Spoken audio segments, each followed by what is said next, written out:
Hello, I'm Galactic Sweets, and welcome back to another episode of Fire Emblem Path of Radiance.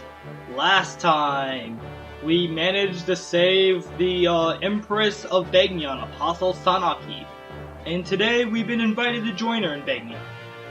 And as the narration states, the Begnion Empire, the largest nation on the continent, is a theocracy dedicated to the goddess Ashira. Reigning from the summit of the empire and guiding the world with the voice of the goddess, the Apostle Sanaki rules Begnion. As Ashira's chosen vessel, the Apostle is showered with love and respect from the entire nation. 7 imperial senators aid the Apostle in the governance of her realm. This system of government has been the backbone of Begnion for many long centuries. After Ike and his companion aid the Apostle, her holy guard takes them to the imperial capital, Cien. The upper class of Begnion society lives of pampered comfort and luxury. Known as the Sainted, these elite power brokers reside in massive temple-like homes whose spires dominate the skyline. The guiding tower overlooks all from the heart of the city. Here Ashira holds her vigil, watching over the world. Surrounding the tower is a series of temples, both large and small, placed in an orderly, systematic fashion. One temple, however, is conspicuously larger than the others. It is the Grand Temple Mainol, home to the Apostle. Ike and his company, used to the freedoms of Crimea, find the differences in culture and custom to be very confusing. And that really is a big theme in all of Fire Emblem Path of Radiance, is knowing that other people are different and accepting them for it. And it's a really nice thing. So, let's see what this Empress has to say. Now then, you have proclaimed yourself to be the orphan of Crimea's King Ramon, Princess Alencia Riddell Crimea, correct? Yes. I have heard stories that the King Crimea had a daughter in secret. My men have reported as much to me in the past. However, whether you are that princess or not is another tale. You have nothing that would lend credence to your claims. Nothing at all. It took all my energy simply to avoid capture by Dayan. I had no time to secure any proof of my claim. And with the Crown Prince reigning also dead, there is no one who even knows your face. What am I to do? I will vouch for her. My Lord Ike, I have no doubt that Princess Alencia is the true heir to the throne of Crimea. Oh really? And tell me, what gives you this strength of conviction? If we believe her story, this woman has not engaged with the outside world since the day she was born. So how is that you, a lowly mercenary, dare to assert her authenticity? The Dayan army pursues her with bloody-minded determination. At every turn they demand we turn Princess Alencia over to them. What further proof do you need? If someone of proper standing made that pronouncement, I would accept it as irrefutable proof. But you're a commoner. You have no surname, no documented lineage. You have nothing. I know commoners. They are poor. For a price they will support any lie, no matter how outlandish. Oh, now I suppose you will tell me that you are the son of some noble house. No, of course not. But wait, you're a royal knight of Crimea. I am neither noble nor a knight. I have no connection with the palace whatsoever. And no matter how much gold I stood to gain, I would not betray my convictions. Alencia has paid us, yes, but nothing more than a standard fee to purchase our services as her escort. Nothing more. We have come this far only because we believe Alencia to be a woman of integrity. We would not sell our swords to a liar. I don't care how high and mighty you might be. I will not stand here and let you mock the bond of trust that ties us to Alencia. My Lord Ike. How dare you! Who are you to address the Apostle so crudely? Guards, guards, seize this man! For his abuse of the Apostle, the penalty can only be death. Halt! Sephiron was right about you. You are very interesting. Apostle. Sephiron, that monk we rescued from the prisons. A monk, was it? His disguises are always so clever. It never ceases to amaze me. As always, he remains an enigma. Heed my word, Sephiron is true Duke Belsus, Prime Minister of Begnion and my most trusted advisor. He has been traveling the neighboring lands for months, trying to ascertain the condition of the people there. We have received detailed reports on Princess Alencia and the mercenary company serving as her escort.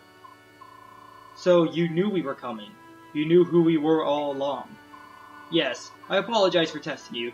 You see, life here in the palace is dreadfully dull. I am always so very bored. Thanks to the princess and her brazen little escort, this interrogation proved to be an amusing diversion. Ooh-hoo-hoo!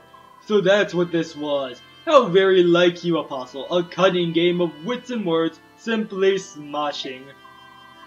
Even your most loyal servant, Duke Oliver of Tanis, was on the verge of being completely fooled. I am humbled.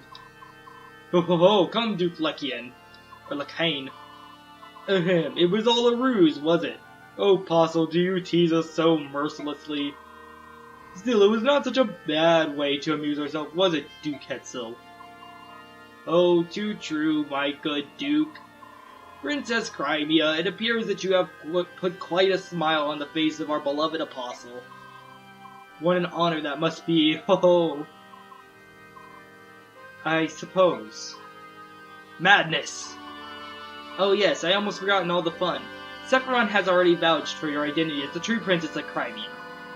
I require no further proof. You may rest easy. I am most grateful. Wait a minute. Yes? What is the meaning of this? You knew Alencia was Princess Crimea? And you continued to humiliate her for your own entertainment? For some stupid game of wits and words? This is no joke. Alencia's homeland is lost to her. Her family has been hunted down and killed by the monsters of Dayan. And with nowhere else to turn, she endures mortal danger and terrible heartbreak to reach your door. And then you laugh at her. Where is the humor in that? Where is your decency? You're horrible. You're all horrid people. You disgust me beyond words. And you owe Alencia a proper apology. My Lord Ike, please. Wretched peasant! You lose that treasonous tongue once more and... Duke Lekian, restrain yourself. But... I am speaking. Be still. Now then, Ike, I fully understand your feelings. Your passion for your employer is truly a beautiful thing. With that, my own fawning vassals shared your commitment. However, truth be told, your behavior does test my patience. Raise your voice once more to me, and you will seriously damage a princess' already precarious position. Do you understand? Not really. Why don't you fill me in? Even if Alencia is truly Crimean royalty, she is at best heir to a dead country, nothing more. Without Begnion's support, Alencia's claim holds no meaning. Am I mistaken? Ha! Even if we were to harm her fragile feelings, for the sake of her country's future, she must stand by and say nothing. In fact, she is in no position to do anything but beg for Begnion's favor. Or hadn't you noticed? I have much to consider. For now, I shall take my leave of you. I will meet with my senators soon, and discuss the state of affairs. Crimea's future will not be uncertain for long. Until that time, I suggest you rest and relax. Perhaps you could try your hand at our courtly games of wits and words. What incredible nerve to take advantage of our situation and speak down to us like that. I don't care if she's the empress or the apostle or whatever. I can't stand her. Listen, Ike, it isn't possible that the apostle saved you. Isn't it possible that the apostle saved you? What?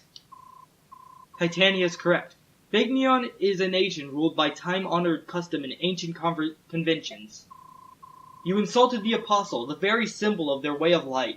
The fact that you are still breathing is a miracle. I hadn't realized. And as her escort, your criminal behavior would fall directly on your employer, Princess Alencia. If you had truly angered the apostle, any hope of restoring Crimea would have vanished like a puff of smoke. That's madness. They would sacrifice a whole country to satisfy their own egos?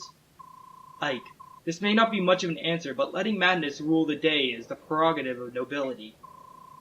The Bjork divide themselves into classes, and with classes come prejudice.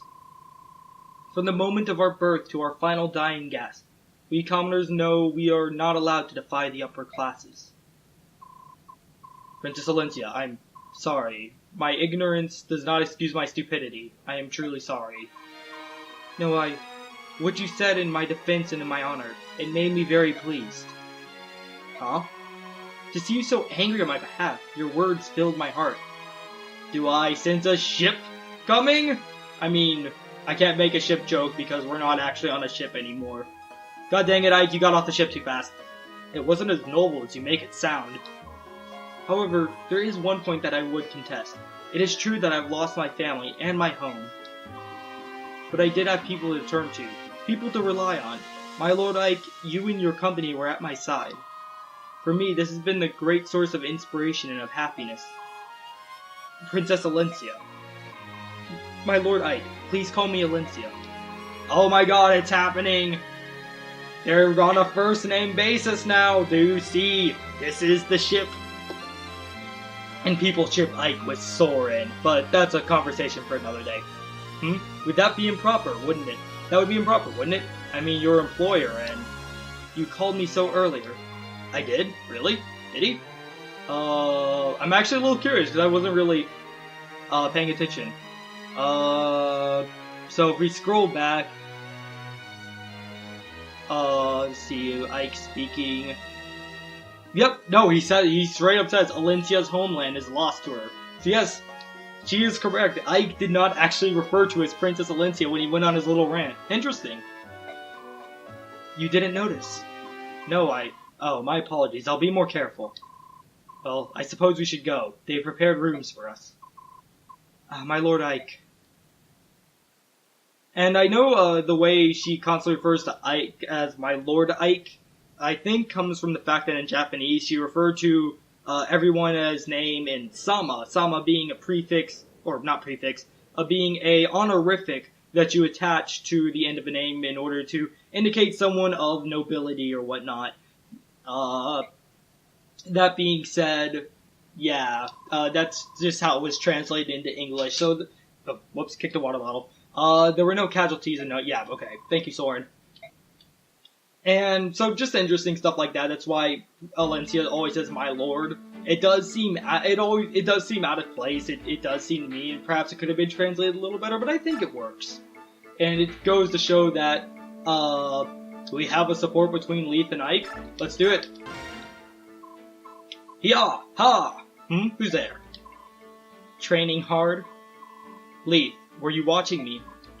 Yep, I'm curious. Our future success will depend in large part on how well you humans fight. We Lagoos can't afford to lag behind. You always need the upper hand, eh, Leaf? Relax, it's not like I'm gonna claw you in the back during a battle. There's no point in it. Besides, you humans are the only ones who use dirty tricks like that. Oh, I see. So every Lagoos fights fair and square. Tell that to the Ravens. Most of us, not all. Although we know when a Lagoos is about to use a cheap trick. We can smell it. You didn't smell that Raven coming for the boat. Nope, you did not. I can sniff out a trap from a mile away, even in the dark. You can hide from my eyes, but not my nose. Leaf, will you teach me how to fight like a Lagoos? Sure, I'll take you on, but it's gonna hurt. When I fight, it's with claws out. Good, I look forward to it. We have a support between Marcia and Kieran. I don't think I've ever seen this before. And Jill and Mist, yes. Like I said, you want to get Jill and Mist support up. Oh, there you are.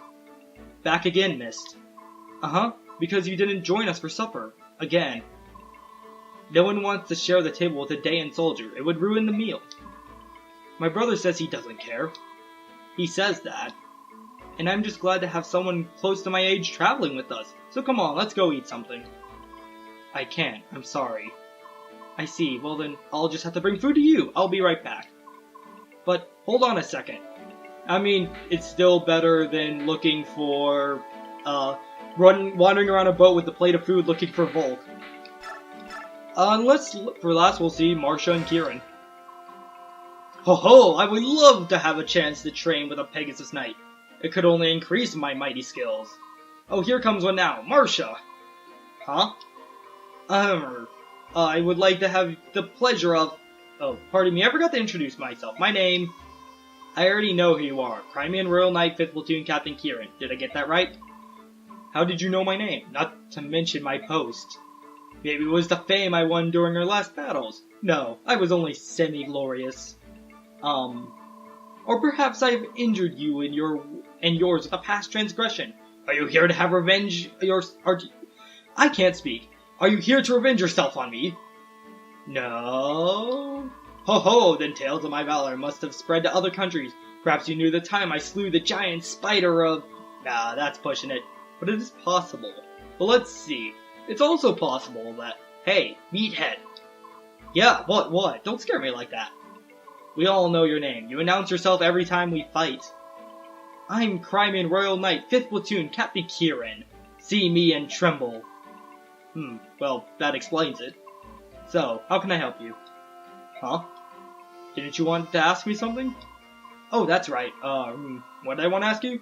Blast, was it? No, it's not it. Right, well, you come find me when you remember. Geez, I think this guy's helmet's on too tight. God, I love any conversation involving, Marcia. It's always a good time. So, let's see what info conversations we have, and then I'll go ahead and do preparations off screen. You want to hear something? There's a rumor going around that a tiger subhuman has been seen on the foggy banks of this very river. What? You don't seem surprised. Alright, how about this? That subhuman, they say it's always in beast form. It can't change back. Right frightening, ain't it? The only way for us humans to fight them savages is to wait for them to change out of beast form. Have you ever tried learning fire magic? I mean, how can we kill them if they won't change? Still no reaction, eh? What a bore. I was about this juicy morsel then. Was saving it, but I heard it from my darling in the army that tigers, cats, and other four-legged subhumans hate fire magic. That's a useful tidbit, ain't it? Oh, I know things. You there, serving wench. There's work to be done. Why are you wasting time chattering on? What's wrong? Just saying hello to one of the new servants and all. You fool, this is no servant. What? Oi, Cricky, Princess Crimey's escort. A guest of the apostle. Oh my gosh. I would love to try and say that, but let's go. Oh no, my gosh. Please forgive me. What should I do? Oh, he looked right angry, he did. I might get sacked. I don't think Ike's the type to go get revenge like that, but then again, his whole reason for wanting to get stronger is get revenge on the Black Knight for his father, so you gotta offend him pretty hard. Well, if it isn't Ike, out for a walk, Commander. Hello, Gatry. Yeah, if I stay in that horrid, gaudy room for too long, I start to feel depressed. Is that why you're out here too? No, I'm here for different reasons. I'm just admiring the flowers, if you know what I mean. Oh right, yes, they all seem to be in bloom this time of year. The large yellow ones are especially pretty. Not those flowers. Those flowers. Gatry, we're inside. There's nothing but the temple handmaidens. Exactly, it's like a whole new species of girl lives in Begnion. Everyone in this palace is drop-dead gorgeous. You know what I mean, Ike? Say, which one strikes your fancy? That buxom lass with the chestnut ears? Hey, Ike. Bah, he's still just a boy. I can sympathize greatly with Ike on this one. I have had many friends, or not many, but I've had a few friends who are very much like Gatry, and that they'll just spend all their time checking out the ladies, and it's honestly really, really annoying. Ike, I feel you. I feel you, Ike. Commander Ike. Oh, it's you. Are you trying to clear your head as well? Yeah, I guess so. I'm just walking around and thinking about things. Begnion is so odd. I don't understand this country at all. I can see that. Everything's so wrapped up in form and tradition. It feels like Begnion has lost track of the most important things. You're some noble house daughter, are you? Are you not? What made you decide to become a knight? To escape my royal family. No, not to escape, but to confront it. I want to live my life. I want my life to be my own. How do you like being a knight? I am still not satisfied. I may now be a knight, but my hands still shake when I draw my bowstring. So perhaps my goal was not simply to become a knight. Perhaps my true goal was to become stronger. Commander Ike, the others say that you never give up, no matter how bleak the fight. That seems like true strength to me. Please, allow me to continue fighting by your side. If I remain with you, I will grow stronger from your example. Your skill with the bull is spectacular. How could I possibly refuse your request? We're pleased to have you. Oh, thank you. Thank you very much. And I'm going to go ahead and throw this out there. If you're into reading supports, I'm not going to show it because I'm probably not going to have the two units next to each other. But read Astrid and Soth's support. Their support change. You can, if you don't know where to find stuff like that, just Google Sereness Forest, which is actually named after a location in this game, funny enough.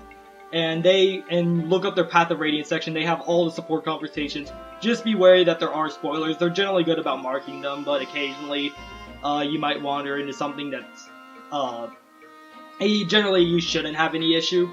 I've never had issues with it. Serenade Forest is a great resource for Fire Emblem. I highly recommend it. But let's go ahead and do the last base conversation. That was quite... Oh, that was supposed to be a sigh. Excuse me. That was quite a sigh. Oh, nuts. You heard that, handsome? Sorry about that. You've been behaving oddly lately. Something happened. I'm fine. It's just... Well, being here in Begnion is difficult, you know? Difficult? You remember the Begnion Pegasus nights here, weren't you? Aren't you happy to see some of your old friends? No, I'm not happy. It's just... It's so blasted embarrassing. I can't bear to face them.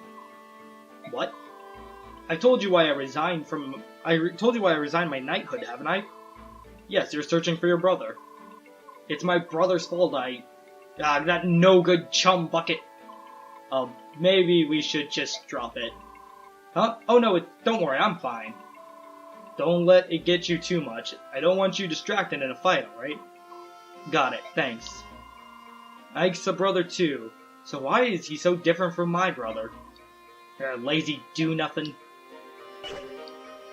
Maybe one day we will even meet. We will get the honor of meeting Marcia's brother.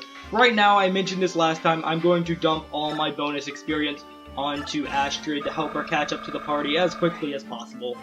Because I do plan on using her and making her a final part of my team.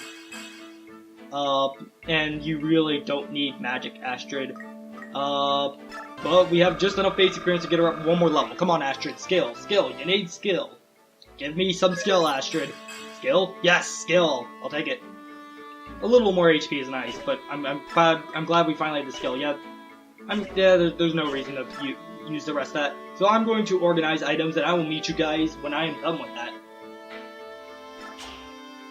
Alright, we're sort of back. I just want to make a quick note that if you're a little low on funds, you can sell the blue gem you got. Its main thing is to be sold. That is its purpose.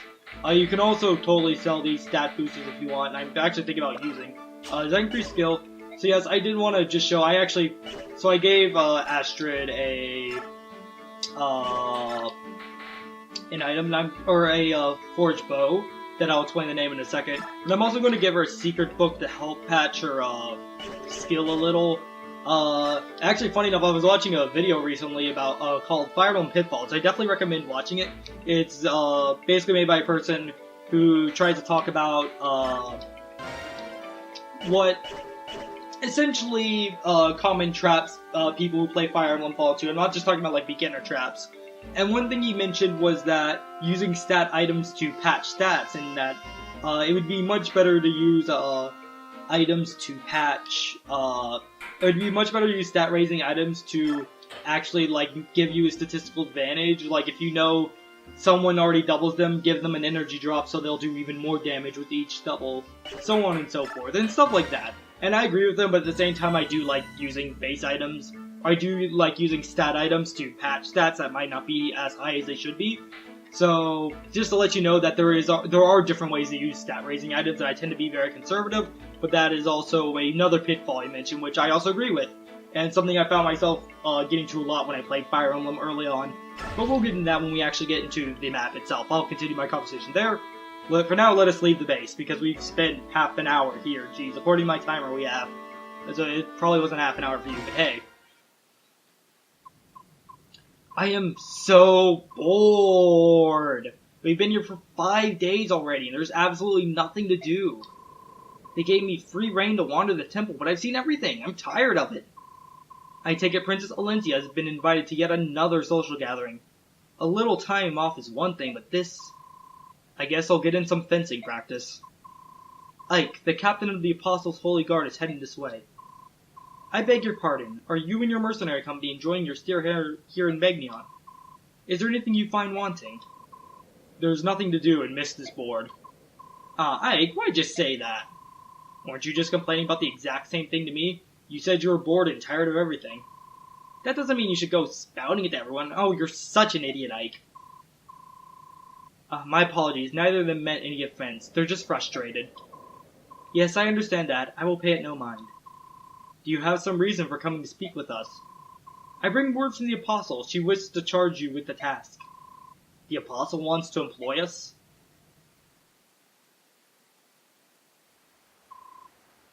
I didn't expect this. Expect what?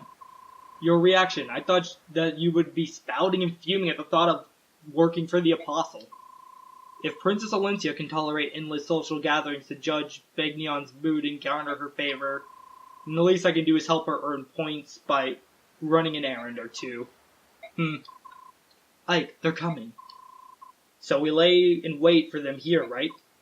Yes. The Apostle's orders were clear. Stop the band of merchants traveling on the old highway and seize their cargo. This does look like the best spot for an ambush. Alright, I don't know who we're facing, but we're on the job. Let's do this right.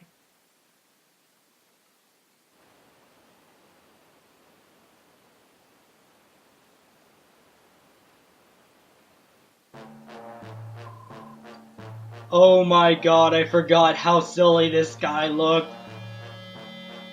I don't even know what voice to give him, but holy crap, this guy. A poor crop this time around. Cats, tigers, a few crows. Oh, we've got our laborers. We're not going to get rich with this. Aw, we worked so hard to catch him. Is it all that bad? I've been smelling half-breeds for 25 years. The ones that fetch the highest price are the trophy Hurons. And if they're white-winged royals, the fanatics will empty their purses of every last coin. Well, if that's the case, why don't we hit Serenus Forest next time? Hey, it's not like I just brought up a website named after that forest earlier. There might be a few of them left. You're the brains of a dead wire. Why do you think Hurons are so expensive? It's because they're rare. It's been 20 years since that mob burned Serenus. The Hurons were all roasted like chickens. No matter how you look at it, that was utter lunacy. All that gold up in smoke. Oh, they're so valuable. I'd like to see one with my own eyes. I'd catch it and put it in a cage. Idiot. Think what you could buy with all that gold. A new axe. Oh, and some furry boots too. If you find a Fire Emblem vendor that sells boots, let me know, buddy. Shut up, fool. Stop your daydreaming. Look over there. What? Who are they? Ugh, look alive, lads. They're not common travelers. Here they come, Titania. Are we sure this is the right bunch? This fog makes it hard to see, but their numbers and appearance match our intelligence. It must be them. Well, they certainly seen us. They're readying their weapons. Very well. Get ready to fight, everyone. Alright, and with that, we start the chapter. The only real difference I made is that I replaced Soth with Mordecai. But other than that, yeah, the goal is to defeat the boss, who's all the way out here. This fabulous-looking guy right here, he's a berserker, which is a promoted bandit. Yeah, I'm surprised they even have promoted bandits in this game. There aren't any playable bandits in the game.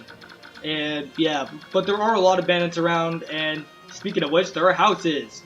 Yeah, they're going to go for them, so definitely get moving to it. I believe the houses are all over here, so that's the general direction you're going to want to move in. I'm wondering if I should take this more as I should split my team up, or I should try and, have people, or if I should just have them all move one direction. But for right now, I think the best thing to do right now would be to go deal some damage to this guy. Oh, I do have, animation's off at the moment. But to let you know, if you are playing on hard mode, this map will be Fog of War. It'll be the first instance of it too. Fog of War is essentially when you can only see so far in front of you. The enemies are hidden, but the enemies can see you perfectly fine. Yeah, kind of unfair. I don't know a lot of Fire Emblem fans who love Fog of War. But hey, at least this isn't Thracia 776. But again, only on hard mode, so if you're playing on normal or easy, you don't need to worry about that in the slightest. I'm gonna go have Jill visit this house. Oh, bother. Buying all these things is well and good, but I can't carry it all. And where's Largo? He leaves me in this backwater burg and wanders off to goddess only knows where. Hello? Oh, you there. Today's your lucky day. You arrived at just the right time. I have something nice to give you. I just got back from a shopping spree, and I got this as a free bonus of sorts. Oh, please, no need to thank me. When you're sophisticated like me, you never want for trinkets, or men for that matter. Well, toodle-doo then. Be sure to treasure that for the rest of your days. Now, which way to the nearest city? And we get Spirit Dust. That raises the magic set, so that can be pretty useful. The obvious thing would be to give that to Soren, but that could also be worth giving to Jill since she is a candidate for the Flame Lance. But generally, it's probably best given to Soren, and okay, that just does slightly more damage. I didn't up the attack too much because I was a little low on funds. So let's see. We have this guy here. So if we can get this guy by maybe, does a mage attack here? So I would just have to worry. So if I attack this guy with the short axe or the hand axe, sword axe is slightly better. The short axe is just better in general. But they don't. Yes, okay, thank you, Kieran. But then I can have Astrid come and not get to the point. Instead, I will have Mist come and do damage, and we will get to see Mist in action for the first time, even though I actually did use her on my second run through of the last chapter. And she got a crit too, so I didn't even get a chance to show that. But her outfit does change a little, which is interesting. Like I think I've mentioned this before, but you do want to try and train Mist rank up just a little bit. Let's see, 16. Alright, that'll do it. You do want to try and train Mist sword rank up just a bit. Having an arm scroll will help a lot. I believe I have 2, which would also be useful for Astrid. So maybe once she gets to D rank bow, I can use a... Once I get to D rank bow. Good job, me. I'm totally on top of this and paying attention. And she can't even kill, but we might as well try. Probably should have used the iron bow since the Royale Fletch. I don't speak French, so I don't know exactly how to pronounce that. But actually, I got the idea from the, to name it the Royale... Oh, first of all, it's French for Royal Arrow. But I got the idea to name it that because in, Fire Emblem 7, the game with Eliwood, Lynn, and Hector, for anyone who doesn't know that, it's just titled Fire Emblem in the US. Yeah, creative name. Titled Fire Emblem Rekka no Ken in Japanese. You can get a bow at the end of the game called the Fletch, which is supposed to be sort of a play on words with Royale Fletch, but instead of Royale, which means royal, Rien means nothing, so it's essentially like nothing arrow, and that is a good level up. And based on I think it's been given that name based on like story elements and whatnot, and I won't spoil what it is for those of you who haven't played the game yet and want to learn more about it. But that's why I named it Royale Fletch. I was going to name it the Fletch, but then I realized it isn't really that appropriate to name it that. And hey, Astrid's a royal. Ugh, what terrible luck. My sixth sense told me the weather would be nice today. Hey, grumbling and whining won't pay off your debt. Come on, beautiful, cough up my gold. I dearly love to pay you, but unfortunately I'm broke. Not again. You're employed as a bodyguard. Why don't you have enough gold to pay me back? When we get back to the base, I'll get what's mine. Try to run and I'll pay you, and you'll pay in pain. Threaten all you like. I can't give you what I don't have. Ooh, I hope that sounds brave. Oh dear, what am I going to do? It seems I must go crawling back to my dear sister once again. Oh, she's going to be so mad. But in the end, I'm sure she'll help. After all, it's for the life of her brother. Right? Tonight I'll pay a little visit to the barracks of the Sacred Pegasus Knights. Intent wink wink. We happen to know a member of those Pegasus Knights who's been searching for her brother. So why don't we have her move towards that? We'll have Leaf take out you. So we do not have to worry about this guy potentially attacking Marsha. Yeah, I think it's better to move mainly north because it looks like there's just more enemies this way. So I can just send a smaller force to the west. That's my logic, at least with this. Let's go ahead and have you come all the way over here. And as for you, Mia will do damage. We'll use the Iron Sword. I do love, like, how, again, I praised Path of Radiance last time for doing this, but changing the background on the map to sort of fit the, location of where we're fighting. People say, like,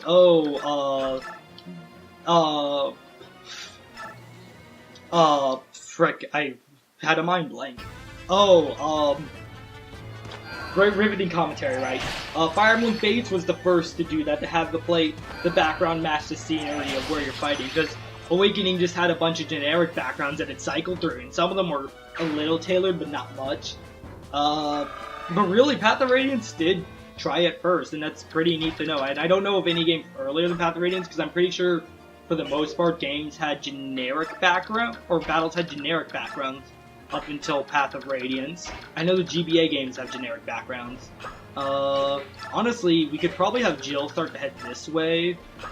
I would have Zihark fight this guy, but he's actually like, so long as he doesn't get hit, he's good.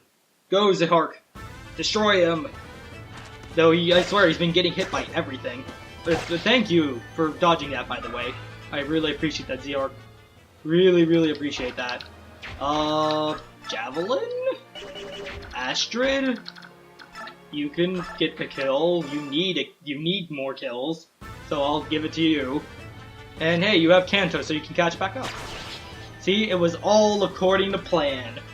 Though, honestly, when I play Fire Emblem, I love just coming up with strategies on the fly. It's part of what I find really fun about it. I know a lot of people would criticize that and say to play optimally and the best you possibly can, you need to have stuff pre-planned. You can't just go in guns blazing, but like, I love just being able to come up with stuff on the fly. That's something I've just always really enjoyed about Fire Emblem. And that's just the way I enjoy it. I'm not saying it's wrong if you go and don't do things my way. We'll get through this turn and we'll call it an episode after this. So this guy's going to attack Nafini. He has an Iron Blade. That'll hurt more, but he won't. Yeah, he'll be super slow. So Nafini will double him. Nafini's definitely starting to pick up the slack and starting to be really good, which I am happy. Just keep getting stronger, Nafini. Just keep getting stronger. I believe the Cavalier's going to come and attack Nafini. Yep. Alright. He has a Laguz Lance. I did not notice that. And what's really interesting and a really nice little detail that they probably didn't really need to add is that when stuff like the Laguz, Lance, and Axe actually do hit, you get kind of a fiery side effect, and we do know that Beast Laguz are weak to fire weapons, or fire magic, so that's just a little nice thing. But, next time on Fire Emblem Path of Radiance.